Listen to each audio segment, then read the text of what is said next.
ಅಯ್ಯೋ ಈ ನನ್ನ ಮಕ್ಳು ಮತ್ತೆ ಶುರು ಮಾಡಿದ್ರಯ್ಯ. ಇನ್ನೊಂದಷ್ಟು ಪ್ರಶ್ನೆ ತಗೋಣ. ಎಸ್ ಸರ್, ಈ ಪ್ರಶ್ನೆ ನಿಮಗೆ ಅಜಿತ್ ಸರ್ ನಮಸ್ಕಾರ.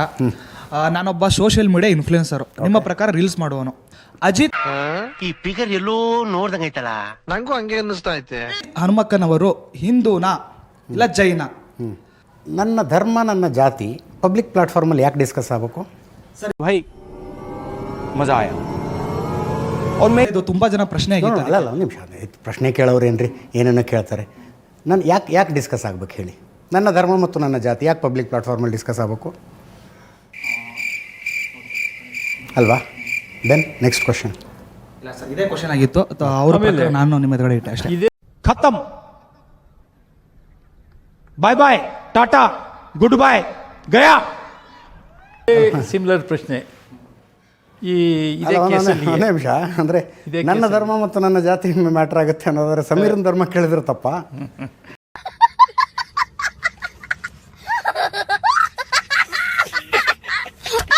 ಅಜಿತ್ ಅವ್ರ ಧರ್ಮ ಅವರು ಅಲ್ಲ ಸರ್, ಓಕೆ ನೀವು ಹೇಳಿದ್ರಿ ಅವರು ನ್ಯಾಯದ ಪರ ಹೋರಾಟ ಮಾಡ್ತಿದ್ರಲ್ಲ ಸರ್, ಇದರಲ್ಲಿ ಜಾತಿ ಯಾಕೆ ಬೇಕು ಅಂತ ನಮ್ಗೆ ಅನಿಸ್ತು. ಹೌದು, ಒಂದು ನಿಮಿಷ ನೀವು ರುಕೋ ಜರ ಸಬರ್ ಗುರು.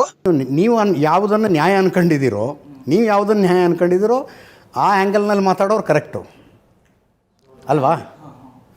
ನೀವು ಯಾವುದನ್ನು ನ್ಯಾಯ ಅನ್ಕೊಂಡಿದ್ರು ಆ ಆ್ಯಂಗಲಲ್ಲಿ ಮಾತಾಡೋರು ಕರೆಕ್ಟು.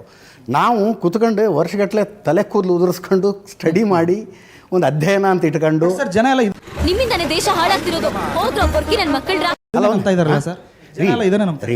ಜನ ರಾಮನ್ನೇ ಗಾದೆ ಇದೆ ಗೊತ್ತಲ್ಲ, ಜನ ಮರಳು ಜಾತ್ರೆ ಮರಳು. ಜನ ರಾಮನ್ನೇ ಬಿಟ್ಟಿಲ್ಲ ಈ ದೇಶದಲ್ಲಿ. ಜನ ಹಿಂಗಂತಿದ್ದಾರೆ.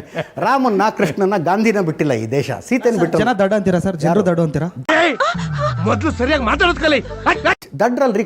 ಈಗ ನಾನು ಹೇಳ್ತೀನಿ, 8,000 ಪುಟಗಳ ಡಾಕ್ಯುಮೆಂಟ್ ಇದೆ. ಓದ್ತೀರಾ ಕೂತ್ಕೊಂಡು? Are you ready to study? ಆಗಲ್ಲ. ಸಾರಿ ಮತ್ತೆ ಯಾಕೆ ಅಭಿಪ್ರಾಯಗಳನ್ನು ಹೇಳ್ತೀರಿ? ಇಲ್ಲ ಸರ್, ಇದು ಅಲ್ಲ ಒಂದು ನಿಮಿಷ. ನಾನು ಹೇಳೋದು 8,000 ಪುಟಗಳ ರೆಡಿಮೇಡ್ ಡಾಕ್ಯುಮೆಂಟ್ ಇದೆಯಪ್ಪ ಇಡೀ ಕೇಸನ್ನು ಅರ್ಥ ಮಾಡ್ಕೊಳ್ಳೋದಕ್ಕೆ. ನಿಮ್ಮ ಜೀವನದ ಅಮೂಲ್ಯ 3 ತಿಂಗಳನ್ನು ಅದಕ್ಕೋಸ್ಕರ ವ್ಯಯ ಮಾಡಿ. 3 ತಿಂಗಳು ಟೈಮ್ ಬೇಕು. ನಾನು ಕಂಪ್ಲೀಟಾಗಿ ಅರ್ಥ ಮಾಡ್ಕೊತೀನಪ್ಪ ಇದು ನಾನು ಅದಕ್ಕೆ. ನೀವು ಅಂದರೆ ಯಾರದ್ದೋ ಧಾರ್ಮಿಕ ಶ್ರದ್ಧೆ, ಯಾರದ್ದೋ ಗೌರವ, ಅದರ ಮೇಲೆ ನೀವು ಸಗಣಿ ಎರಚ್ತೀನಿ, ಕೆಸರು ಎರಚ್ತೀನಿ ಅನ್ನುವಂಥವ್ರು ನಿಮ್ಮ ಜೀವನದ 3 ತಿಂಗಳನ್ನು ಸ್ಪೆಂಡ್ ಮಾಡಿ ಅಧ್ಯಯನ ಮಾಡ್ಕೊಳ್ಳಿ. ಅದಾದ ನಂತರ ಏನು ಪ್ರಶ್ನೆಗಳು ಬರ್ತಾವಲ್ಲ, ಆ ಪ್ರಶ್ನೆಗೊಂದು ತೂಕ ಇರುತ್ತೆ. ಇವನೇನು ಮಕ್ಕ ಹೇಳ್ತಿದ್ದಂಗೆ ಇಟ್ಕೊಂಡವನೇ. ಅರ್ಥ ಆಯ್ತಾ? ಹಿಂಗೆ ಹುಚ್ಚರಂಗೆ ಇಲ್ಲೊಂದು ಕೇಳ್ತೀನಿ ಅಲ್ಲೊಂದು ಕೇಳ್ತೀನಿ ಅನ್ನೋದಕ್ಕಲ್ಲ. ಸ್ಟಡಿ ಅಲ್ವಾ? ಸ್ಟಡಿ. ನನಗೆ ಈ ವಿಷಯದಲ್ಲಿ 2013ರಿಂದನೂ ಆಸಕ್ತಿ ಇದೆ. ಫಸ್ಟ್ ಏನು ಇವ್ರಿಗೆ ಫೋನ್ ಮಾಡಿದ್ನಲ್ಲ ಆವಾಗಿಂದನೂ ಆಸಕ್ತಿ ಇದೆ. ನಾನು ಅದಕ್ಕೆ ಪ್ರತಿ ಸಂಬಂಧಪಟ್ಟಿದ್ದ ಪ್ರತಿ ಡಾಕ್ಯುಮೆಂಟನ್ನು ತರಿಸ್ಕೊತೀನಿ. ಏನೇ ಡೆವಲಪ್ಮೆಂಟ್ ಆದರೂ ಇನ್ಯಾರಿಗೂ ಫೋನ್ ಮಾಡ್ತೀನಿ, ತರಿಸ್ಕೊತೀನಿ, ಸ್ಟಡಿ ಮಾಡ್ತೀನಿ, ಇನ್ಯಾರೋ 10 ಜನರ ಹತ್ರ, ಎಕ್ಸ್ಪರ್ಟ್ಸ್ ಹತ್ರ ಕೇಳ್ತೀನಿ. ಯಾಕಂದರೆ I am not an expert. ನನಗೆ ಪೊಲೀಸ್ ಏನೋ ಮಾಡಿದ್ದಾರೆ ಅಂದರೆ ಒಂದು 4 ಜನ ಪೊಲೀಸರ ಹತ್ರ ಮಾತಾಡೋದಾಗಲೇ ಸಮಾಧಾನ. FSL ರಿಪೋರ್ಟಿಂಗ್ ಬಂದಿದೆ ಅಂದರೆ FSL ಎಕ್ಸ್ಪರ್ಟ್ಸ್ 4 ಜನ ಮಾತಾಡ್ಬೇಕು. ನೀವು 8 ಜನರ ಹತ್ರ ಮಾತಾಡಿದಿರಿ ಇದ್ರ ಬಗ್ಗೆ?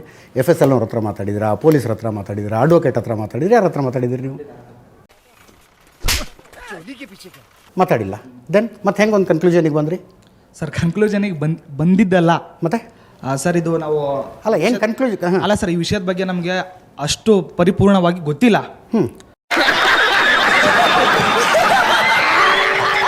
ನಾವು ಇವಾಗಿಂದ ಬೆಳವಣಿಗೆ ನೋಡ್ಬಿಟ್ಟು ಮಾತಾಡ್ತಿದ್ದೀವಿ ಅಷ್ಟೇ. ಹೌದು ಸರ್, ಖಂಡಿತ. ಓಕೆ, ಮತ್ತೆ ತಿಳ್ಕೊಬೇಕು ಅಂತ ಅನ್ಸಲ್ವಾ ವಿಷಯ? ಖಂಡಿತ ತಿಳ್ಕೊಬೇಕು ಸರ್. Emotional damage.